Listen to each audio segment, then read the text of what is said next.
અમદાવાદમાં ડેટિંગ એપના માધ્યમથી પોતાને ક્રાઇમ બ્રાન્ચનો સાયબર સિક્યોરિટી ઓફિસર ઓળખાવી એક યુવતીને લગ્નની જાળમાં ફસાવીને હજારો રૂપિયા પડાવી લીધાની ચોંકાવનારી ઘટના સામે આવી છે।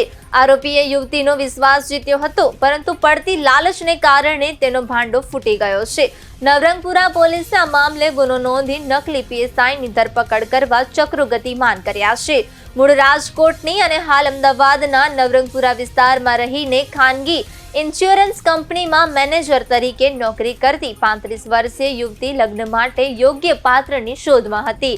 આ માટે તેણે ડેટિંગ એપ પર એકાઉન્ટ બનાવ્યું હતું। યુવતીને ફસાવવા માટે તેણે ઇન્સ્ટાગ્રામ આઈડી પર પોલીસની વર્દીવાળા ફોટા મૂક્યા હતા અને બાયોમાં crime branch cyber security officer લખ્યું હતું, જેથી યુવતી સરકારી નોકરિયાત અને તે પણ પોલીસ અધિકારી તેથી લલચાઈને યુવતી સંપર્કમાં આવી હતી। ત્યારબાદ બંને વચ્ચે વાતો શરૂ થઈ હતી। બંને વચ્ચે લગ્નની વાતો શરૂ થયા બાદ 16 મેના રોજ તે યુવતીને રૂબરૂ મળવા ગયો હતો। મુલાકાત દરમિયાન તેણે સેટેલાઇટ વિસ્તારમાં પોતાના મકાનનું કામ ચાલતું હોવાનું કહીને રડવાનું નાટક કર્યું હતું।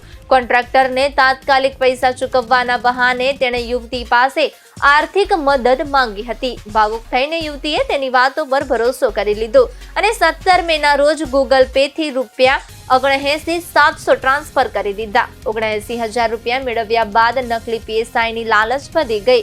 તેણે એ જ રાત્રે નવો મોબાઈલ ફોન ખરીદવાના બહાને યુવતી પાસે વધુ 60,000 રૂપિયા તેમજ તેના અંગત ઓળખપત્રો પણ માંગ્યા હતા। યુવતીની તપાસમાં સામે આવ્યું કે રોકી પંચાલનું સાચું નામ હિમાંશુ પંચાલ છે।